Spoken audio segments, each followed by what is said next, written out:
Yesterday, social gravity really hit home for me, and flying your freak flag, and just really about authenticity, and that's harder than, we say that all the time, but it's a lot harder. But I was just thinking about something very small for me, and I don't like necessarily the environment of my four walls of my office that I work in. They're beige, and my freak flag is going to be that I'm going to go in this weekend and I'm going to put this contact paper of this beautiful damask print on the walls, so I feel really comfortable and cool. And I think it'll get a lot more people to stop by my office and engage in different conversations to build relationships with other departments because of that.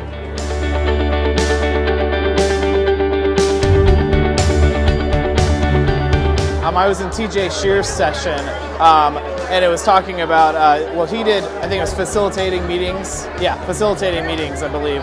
And what I really liked about his was he said, don't end a meeting with Q&A, which I always do. And I think a lot of people always end with Q&A. And that tends to end the meeting on that very plausibly sour note, because somebody may have a question that's a little funky that we need to follow up on, or it just says maybe isn't even relevant to the topic, but ultimately your people left with that was their final takeaway. So he said, you know, end it with a story, end it with something motivational, just something other than just doing the any questions or what questions do you have.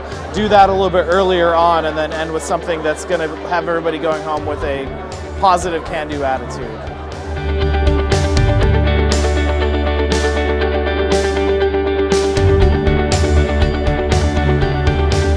Well, one of the practical things I learned was the employee recognition, and I learned from one of the other participants about, you know, spending a little bit of money on a person that's been with you for maybe a year, 2 years, or 3 years is a great investment to the overall morale. So that was great for me, and I think that's something I can take back to my company.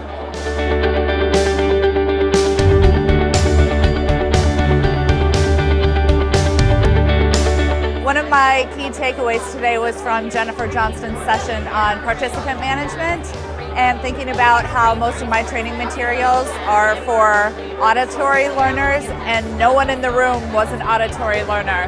So I will be going back and changing a bit about how I present the information.